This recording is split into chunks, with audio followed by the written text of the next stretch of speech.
Have you ever received or given a book as a gift? So we did that all the time as kids. We'd go to a birthday party for a friend and we'd bring them a book. And let me tell you what, it was kind of painful because all our other friends were given toys and they'd like, oh, what a dork, you're giving a book. But years past, I smile with pride thinking that I'm glad that we gave books. This is Minutespirations. Today's topic, The Waiting Place. In fact, one of the favorite books I gift graduates and friends is a Dr. Seuss book called Oh, the Places You'll Go.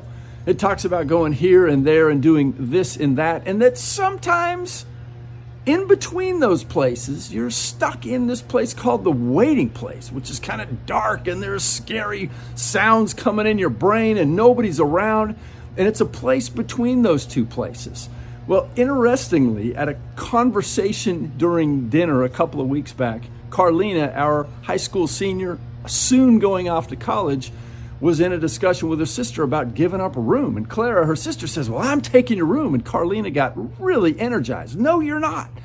Well, later, after everyone kind of settled down, I said, Carlina, tell me a little bit about that. And she said, Dad, I don't want somebody in my room when I come back from college.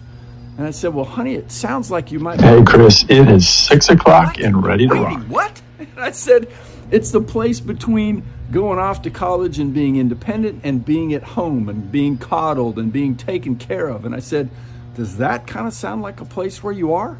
And she goes, yeah, Dad, it kind of does. She had a tear in her eye. That was the point where I gave her a hug and I said, you know what? There's nothing wrong with the waiting place. She goes, well, how do I get out? And I said, well, actually, the waiting place isn't a real thing at all. It's something that you make up in your head, because the only real place where you are is right now, with your feet on the ground and your brain in the sky and your eyes open to all different kinds of possibilities. Everything else is just made up, including the waiting place and that other place. She kind of laughed. And I'd ask you, friends, have you ever been or are you in the waiting place? Between jobs, or maybe between relationships, or what to do in a decision. You know, there's always going to be two different places. Here's the cool part. One of those places isn't real.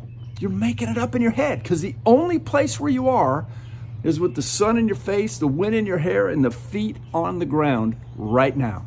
So enjoy that place and skip the waiting place. Thanks for tuning in. Make today great. I'll see you next time.